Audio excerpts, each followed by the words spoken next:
Welcome to What the Frack. We are your fractional team, and today we break down marketing trends, strategies, and tactics in 30 minutes or less so that you can do the fun stuff like be creative. Hi, Tamara. Nicole, so good to see you. So good to see you. We have some exciting guests coming up, but today we have a really exciting guest. So do you want to, what topics are we talking about? Yeah, we've got someone who we've actually never talked about this topic before. We have an expert in psychology and business leadership. But before we start talking about all the amazing things that he's done, let me just give his background, his bio. So today our guest is Nik. He's a London-based psychologist and a psychotherapist and leadership consultant with 35 years of experience helping leaders change behavior and organizations perform. He's worked across corporate HR and consulting at places like BP, Barclays, and Accenture, and he's spent a decade as a forensic psychologist in prisons. We're going to have to ask some questions on that. He's also coached over 1,200 senior executives, from CEOs to heads of national security to hedge fund bosses, and yes, royalty. Nik has led cultural change and integration programs for over half of the 20 FTSE companies, top 20 FTSE companies. I mean, I feel like his CV here goes on and on. He has several books out. His latest, The Power Trap: How Leadership Changes People and What to Do About It, released in 2025. So if you want to understand how power reshapes leaders and how to prevent it from wrecking your organization, listen closely. Also, Tamara, I just love that we have become just such an international conversation. Recently, we've had people from England, Portugal, we were at Web Summit, like all of these things. And I love that the conversation about business is expanding. We're expanding our ecosystem. So make sure that you are subscribing and following along, because it's just getting better and better every week. But right now, are you ready to bring Nik on? Let's bring Nik on. I've got so many questions. Hi, Nik. Hi. I by the way, I absolutely love the fact that you said that my CV goes on and on, because I think my wife would say that I go on and on as well. So it was, I thought it was just a great introduction. Well, I had to cut it down. You've done so many things. I think my wife would just say I go on and on. I think she would be perfectly happy with that as an intro. We might have to have her on then on the next episode. She's probably more entertaining. Well, Nik, so clearly you've done so many things, and explain a little bit to me how like a career in like psychology and psychotherapy and all of that has kind of transformed into everything you've done and working with companies and books and all of this stuff. Can you explain a little bit how that happened? Probably not, no. But let's have a go at it, right? So I started off in commercial roles, in sales and marketing, and the technical thing would be that people only go into psychology out of a neurotic desire to cure themselves, right? But at the time, I think I was feeling that I wasn't really getting anywhere, and I wanted to kind of expand and do something different. And that's why I started studying psychology, and I just got lucky and I got a break, and I ended up working in prisons. And I started off assessing people, seeing whether they should be released from prison or whether they should stay inside, and trying to change people's behavior. And that's more or less what I've been doing ever since for 35, 40 years. And I left, and that's when I started. I worked in that environment for 10 years, and that's when I moved into consultancy, and then I went into corporate HR, because I felt as a consultant, actually, I wanted to work in a business and actually get proper kind of real experience within a larger corporation.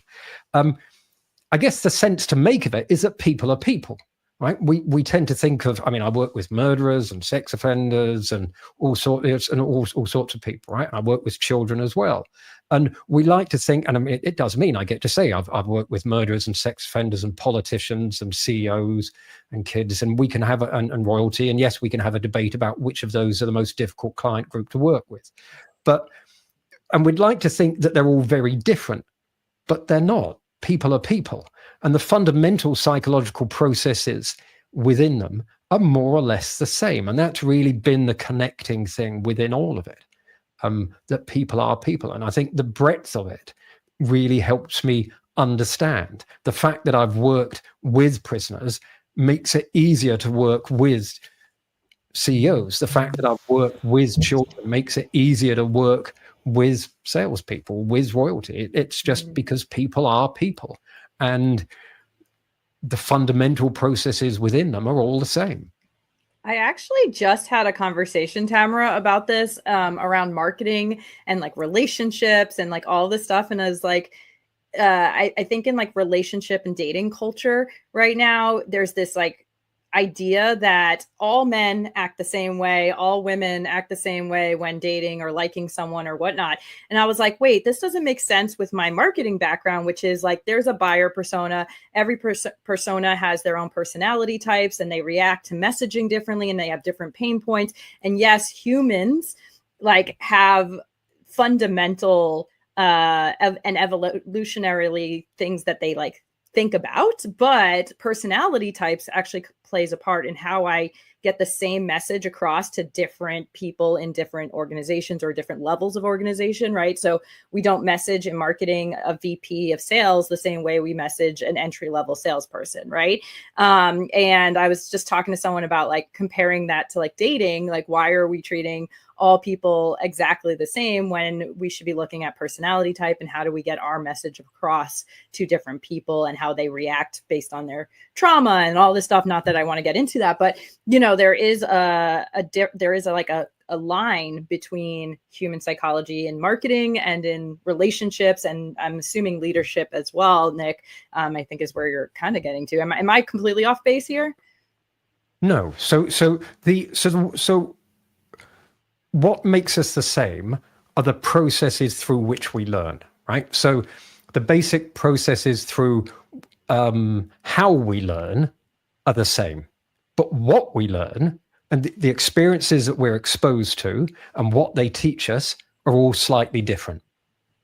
But actually the way in which they cause our brains to actually the pathways, the way that those pathways form in our brain and the effects that those pathways have on us are all fundamentally the same. So the ways in which we learn, the chemicals in our brain are all the same, right? But actually the experiences that we're exposed to are slightly different.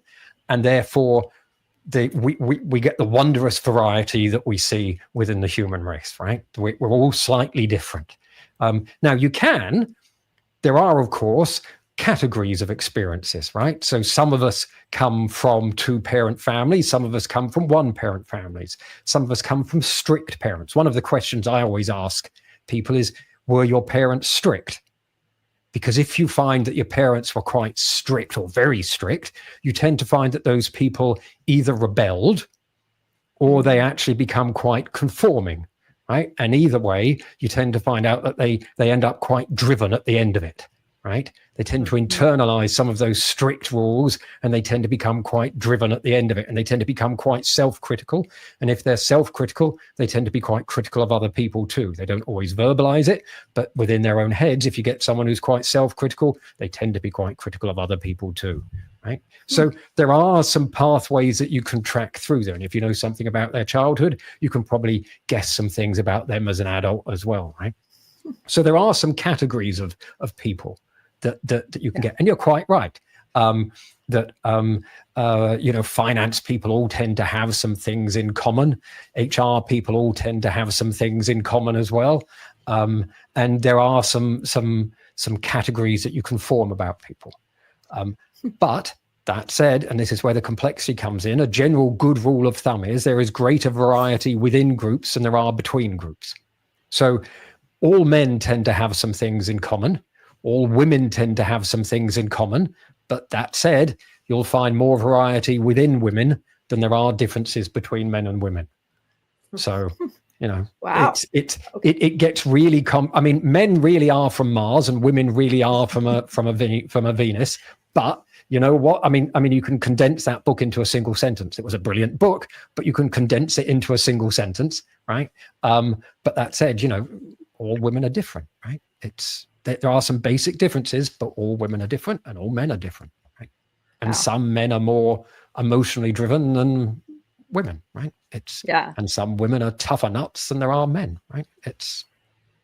I So, still yeah. got really stuck on one thing that we talked, or that you were talking about a minute ago. So I want to go back just a second, because I find it fascinating that you are working with, it seems like, groups of people who must have some sort of similarity, because you keep getting into the same positions. You go from prisons, you've got politicians, you've got royals, you've got CEOs, all people who probably have,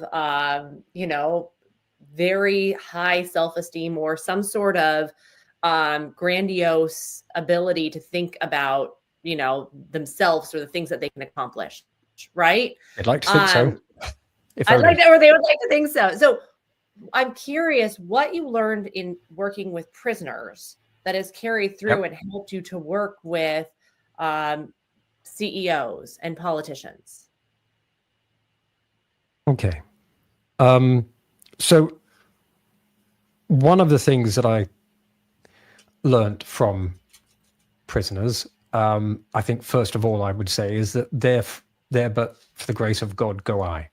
I think that one of the reasons that I stopped working with prisoners is actually, I think that the main reason that I stopped working with them is I was working with kids at the time, right? I was working with persistent young offenders. I think it's very easy to be judgmental about prisoners, right? They're bad people, right? Just like we tend to think that CEOs are great people, right? A lot of prisoners aren't bad people, and a lot of CEOs are not great people. I think that's one of the learnings I got, right? So the kids that I was working with were persistent young offenders. These were kids who had broken the law quite a few times, and the courts in the UK try to keep them away from prison as long as possible, because they know that once they send them to prison, to young offenders institutes, those kids are pretty much lost to the justice system, right? Because they're going to mix with people who are probably more hardened offenders, and once you lose them to those people, they're going to mix with those people, they're going to learn from those people. The likelihood of them reoffending just goes through the roof, right? So it's the last thing you want to do, is to really put them away with those people. So they were sentenced to me, right? That was their last ditch chance. And they were sentenced to 12 sessions of therapy with me. The problem is that they would come and see me once a week, but they were going back to the same families, the same rubbish kind of family sometimes, the same family problems, the same rubbish friends, the same situations, the same kind of social problems, all of that stuff. And nothing was being done about those things. And the only thing that was changing is they had an hour or sometimes an hour and a half with me a week. That was the only thing that was being done. And I felt they were being set up to fail, because frankly, as wonderful and as good and great as I am, there's only so much an hour's conversation with me a week is going to do, right? If nothing else is changing in their lives.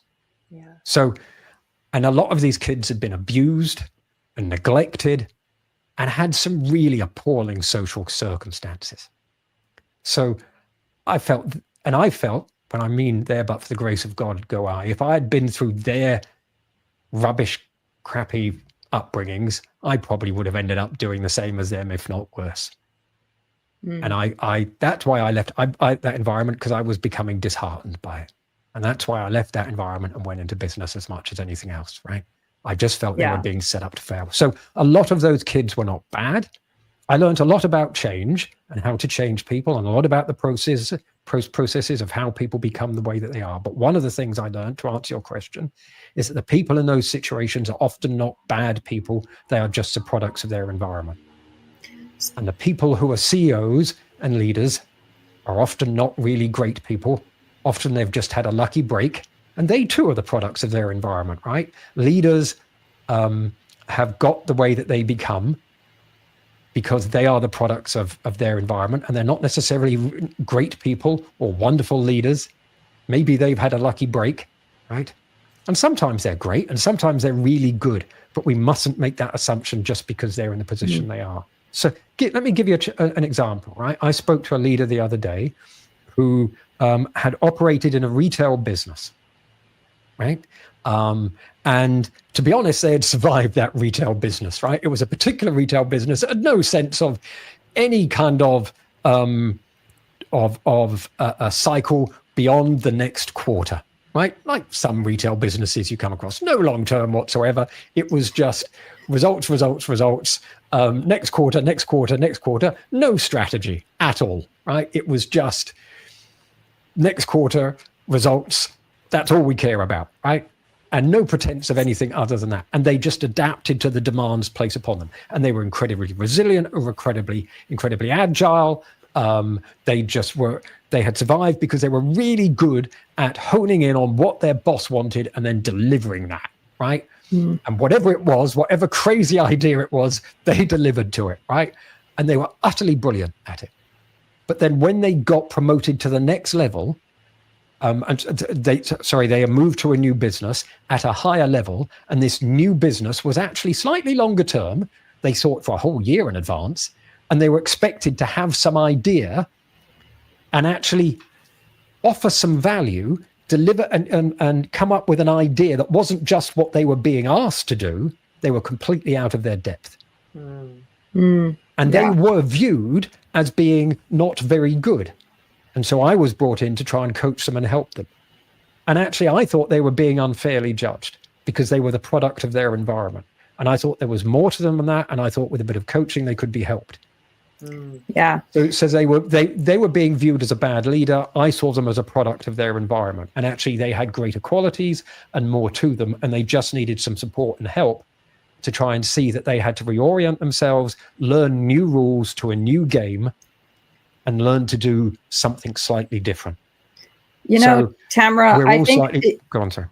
Oh no, I'm sorry. I thought I was like, I told you, my wife. I'm really excited to jump in because I'm really excited to jump in because this is like really coming together a little bit for me, because we hear as business leaders, as in any one of these like conferences, masterminds, even growing up, like my dad was the king of these sayings, right? Where you hear these things like, if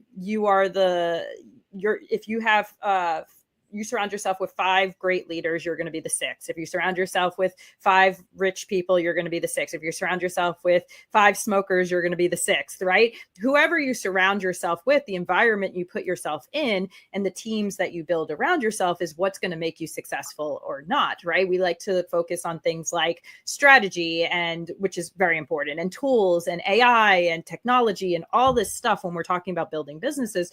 But one of the things, and we saw this when we talked to COOs, right? Like when we talk to really good operating, chief operating officers, is that when they start to go into a company to either fix it, grow it, whatever, the first thing they're looking at is the team and the culture. And, we like to throw around the word culture, but we don't really understand what that actually means. And I think that there's a really deep psychological and probably evolutionary reason for this. And it sounds like that's what Nik is talking about. And the other piece that is really interesting to me is, I don't know if you've heard this stat, Nik and Tamara, but I've heard this a few times, that there is a very fine line and a lot of the same traits between sociopaths and CEOs, like successful That's where CEOs. I was going with it. That's why I was like, what is the term? But working with kids is totally different than my perception of being. Yeah, but I think that really shows that there's like a really fine line here as to even just like what Nik's saying, where an environment or a person or having a mentor or whatever can really tip the scales one way or another. We're all the same as humans underneath. And I think that this just plays a large part into, like, if you're going to grow your business, really not just thinking about the processes and technology, but how are you building mentorship? How are you hiring properly? How are you putting the right people around you? And then also building the right environment for them to grow, right? I think that's what I'm hearing here, Nik. Am I hearing that? So there's a couple of things just flip to mind. So first of all, I would absolutely agree. You judge a leader by their team, right? And by the behavior of their team. That's the first thing I do is judge a leader by the behavior of their team. there is, if you, when we say sociopath or psychopath, there's a series of 3 behaviors that researchers will have a look at. And one of them is narcissism, right? And narcissism is actually, it's almost a dirty word, right? We think it's a bad thing to find in leaders. But actually, there is some very solid research evidence to suggest that low levels of narcissism are really good, that low levels of narcissism in a leader are positively associated with performance. And if you think about it, narcissism is self-love, right? And a bit of overconfidence. And low levels of it, you actually want, because it actually takes a bit of overconfidence to walk into a room and go, this is what we're going to do. It takes a bit of overconfidence to walk into a room and go, we're going to take this risk. It takes a bit of overconfidence to walk in front of investors and say, take a bet on me, right? I know this looks wild. I know this looks crazy, but hey, right? Trust me. It takes a bit of oomph to go do that. Now, you don't want to go over the top, right? Because that's when you stop listening to sense. That's when you stop listening to facts. And it's a really, really fine margin. It's a really, really thin line, right? And Nate Silver has actually talked quite a lot about how it's the leaders who take more risks these days who are more likely to win, but also more likely to lose, right? And it's a really, really fine line at which it becomes a tipping point where their losses begin to to outmatch their wins. And the longer that they take those risks, the more likely the losses are to start outpacing the wins. But a little bit of narcissism can be a good thing. Yeah, we've talked about this. Oh, sorry, Nick, go ahead. So I think where it's the other bit of interesting research, though, is now looking at organizational narcissism and organizational psychopathy.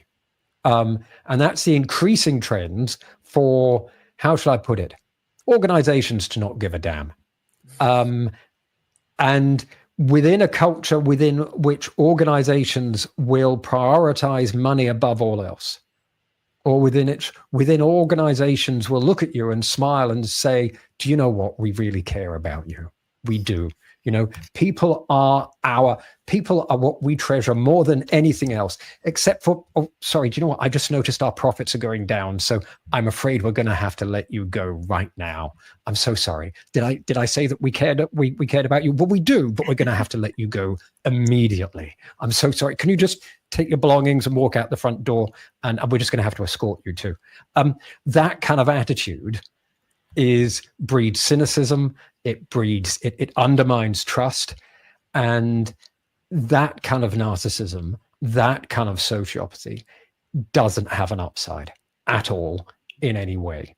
So a little bit of narcissism in leaders can be positively associated with performance. Organizational narcissism does not have an upside at all. That's so interesting. And I think it's really important to hear what you just said about a little bit of narcissism is good in leaders, especially for women, because women CEOs, women founders, they come from a place normally where they're being told to be humble and to be nice their entire life.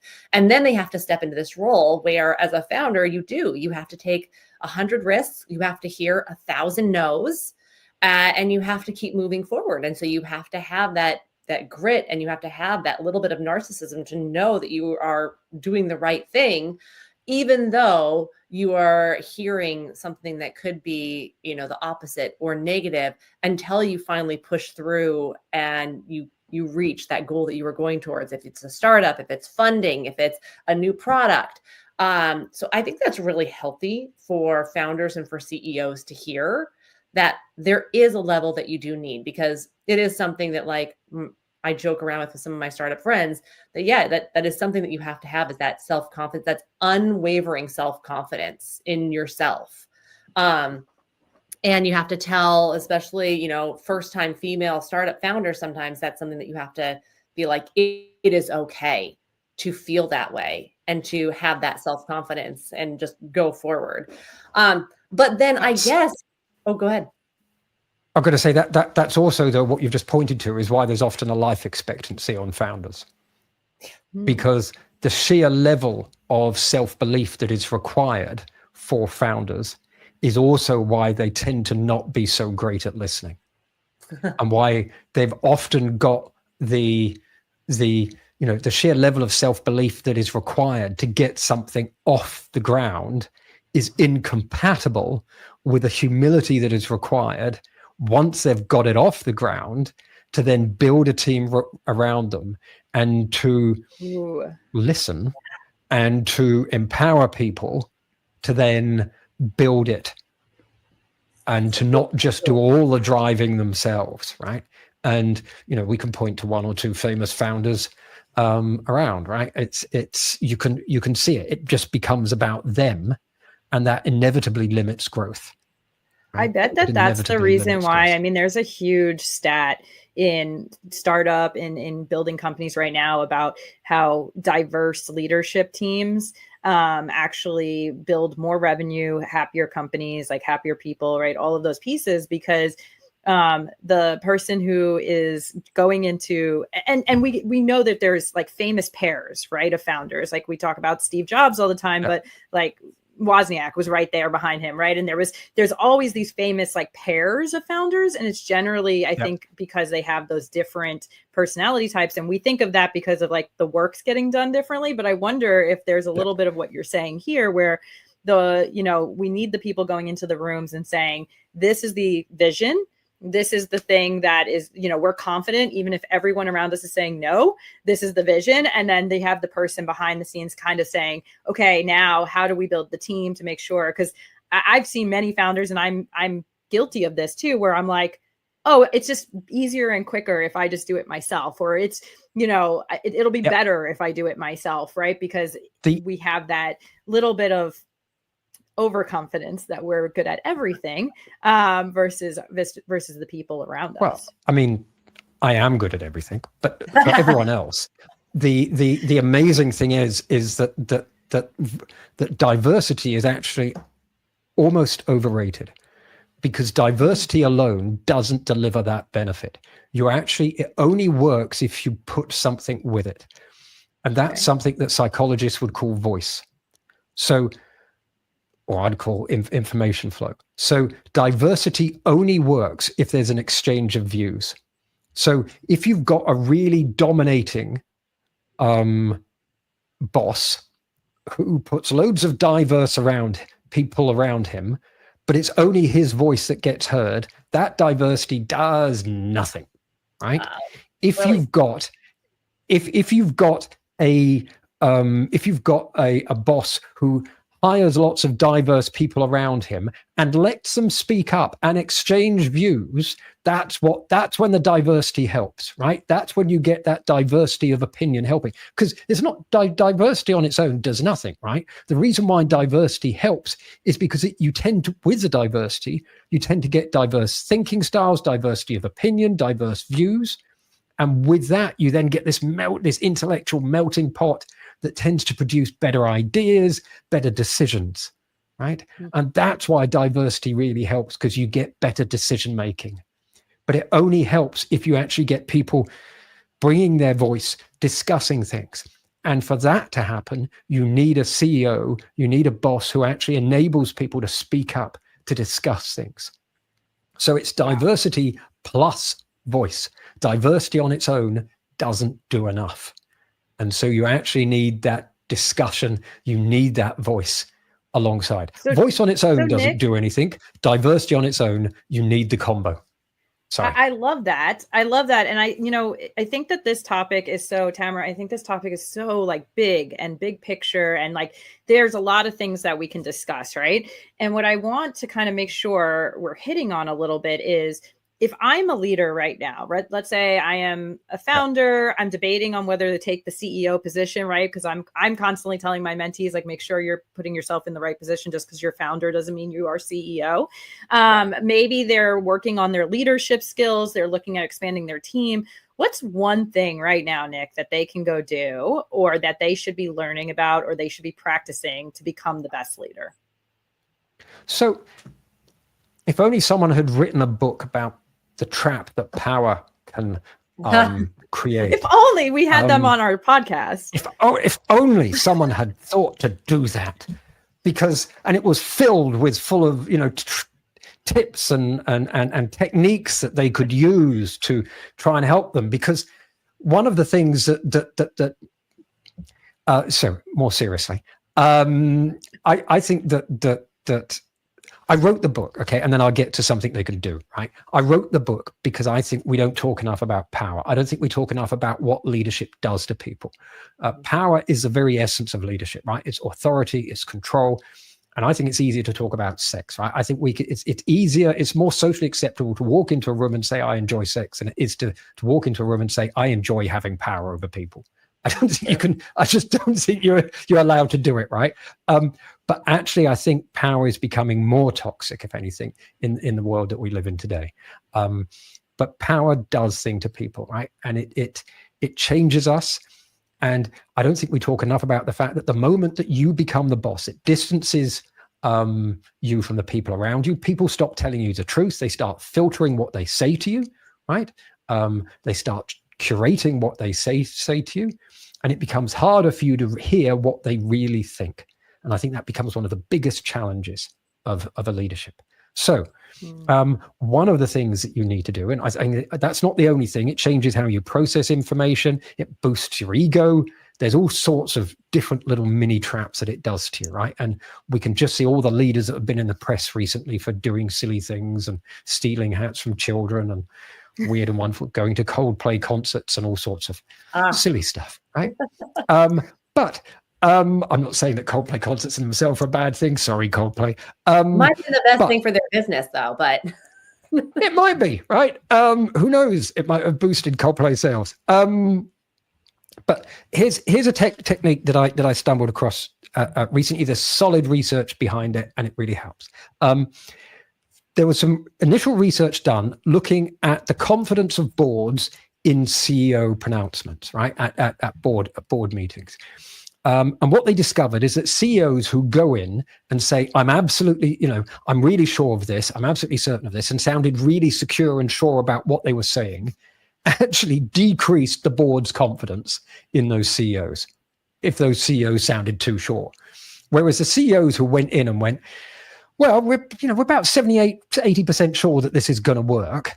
There's a, kind of like a 20, 30% chance it might not work. And this is what we've done about that, right? This is a reason why it might not work. And this is what we've done about it. Those CEOs who actually sounded a bit,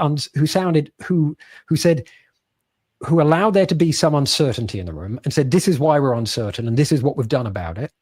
Those CEOs actually evoked more confidence in their boards, right? So we often think that clarity and certainty are the same things. They're not, right?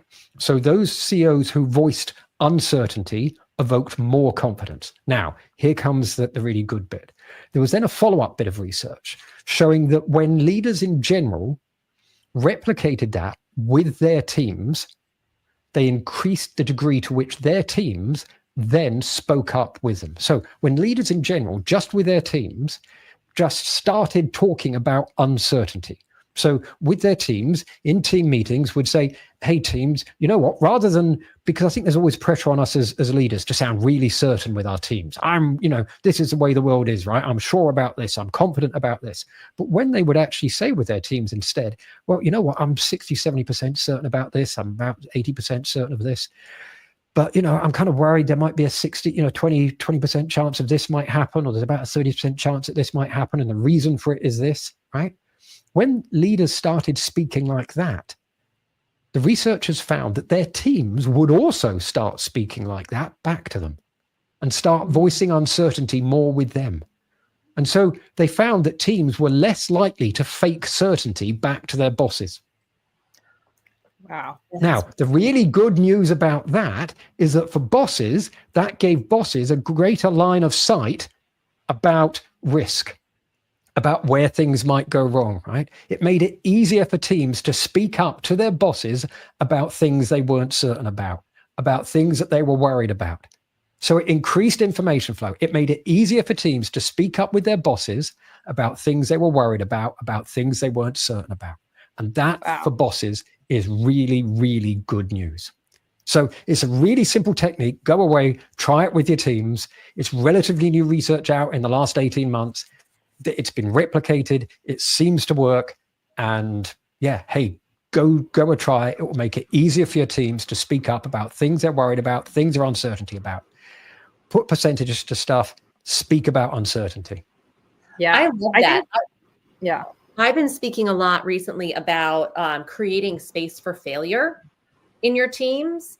And this really helps that a lot, because I truly believe when you create your team, you have to create a culture of creativity, and creativity has a level of failure to it. And if you don't allow for that space to fail, you'll never get the truly genius ideas that could pop out of, hey, I've been thinking about this, let's try it, you know. And as a leader, you'd say, well, what level of certainty do you have that this is going to be a success, right? And if you're getting something that's false, you're making bad decisions. So what you're saying, bringing in those percentages and as a leader speaking up and putting more perspective into what you think and the ratios you find acceptable in risk reward or in the chances that you will take on a new product, that helps your team do exactly that. And it encourages kind of what I was talking about, which is the ability to create something that may fail, but you've got the full scope of it. And then you can learn from that and move on or do something better. Or you move in as a team and you're like, let's try and increase these chances together. I think that study is brilliant. You are role modeling the fact that it's perfectly okay to be uncertain. Yeah. And that's the thing. I mean, so that's the first technique. And as I said, the second one is just, you should go buy the power trap. You should buy it for your kids, for your family, for your next door neighbor. For, we'll definitely add a link. You should just buy random copies and hand them out to strangers in the street. We're gonna include a link. Everyone can go buy them. Christmas gift, Hanukkah gift, whatever you celebrate gift. Oh, if only it was the gift giving season. I'd forgotten that. Isn't that amazing? It's amazing. No, I love what we just talked about, because I think that we're seeing it around a few other things too, which is this idea of bringing humanity back into business, into leadership. You know, for a long time, we were in this curated world where everything was perfect. We're seeing it in even the creator universe right here on YouTube and on Instagram and things like that, where we're seeing people who are putting themselves out there and maybe say the wrong word and correct themselves and don't edit that out, or they are, unsure about a situation, instead of coming on and saying, this is the only way you should think about something. We're seeing people connecting to that so much more deeply. And that's the kind of thought leadership that has that authenticity. We keep talking about authenticity and we keep talking about human. And that's that kind of leadership that we're seeing happen. And the other thing with it is it sets up expectations correctly, right? So in the marketing world, as a fractional executive, I see and even mentoring startups, I see them asking questions like, what is it that investors want to hear? What is it that, give me the exact campaign that's going to get us to 1 million followers? Give me the exact, and what I explain to them is that in a lot of these places, the flywheel or the trajectory we're going to take is, hey, let's make an assumption. Here are all the things that can go right with that assumption. Here are all the things that can go wrong with that assumption. And then we're going to prove or disprove that assumption. And from there, we're going to decide, once we look at the data, to either continue down that line or pivot, right? And then we're going to start that all over again with a new assumption. And what I've seen happen when I explain these things to people and to founders and to executive teams is that if something were to fail or not produce the results it's supposed to produce, instead of the mindset of you're bad at your job or you can't give me, there's this stress that I have to give them the right answer all the time, which is impossible in any situation, even with my experience. They now are looking at things on a strategic level. Okay, that didn't give us it didn't produce the outcome we want, but how can we think about this in the future? How can we take the challenge that caused the bad outcome and, move past it or change it for the next test? Or how can we not hit it again, right? So they're starting to think more strategically about the way that they're planning, they're testing, they're moving forward versus black, white, good, bad, failure, success, right? Because there's a whole gray area in business and in leadership. My wife, being a German, assures me there's no gray area in anything. Your wife sounds awesome. We really need to talk to her. That's a different. Like I said, you would have had a far more entertaining time had you. But that's another matter. Well, I love this conversation. I learned so much, and I really do think what's key is when you're thinking about leadership is looking at your relationship to power, as you've put it, and looking at that and putting it into different perspectives. And so I'm excited. I think everybody should read your book. And where do they pick up your book, and how do they get in touch with you? They can buy the book at any good bookseller, is I believe the phrase to use. And they can find me at I can't even say my name now. It's the end of the day here. It's nikkinley.com, or they can find me on LinkedIn. And thank you very much for having me on here. Yeah, thanks, Nik, for joining us. If you guys have not subscribed to our channel, we are here with experts every week, including our own content, our own thought leadership. So join us on LinkedIn, on YouTube, on our newsletter, anywhere you listen to podcasts, and pretty much any social media platform. We are What the Frack. Happy marketing, Tamara. Yeah, enjoy growing your business, everyone. Bye.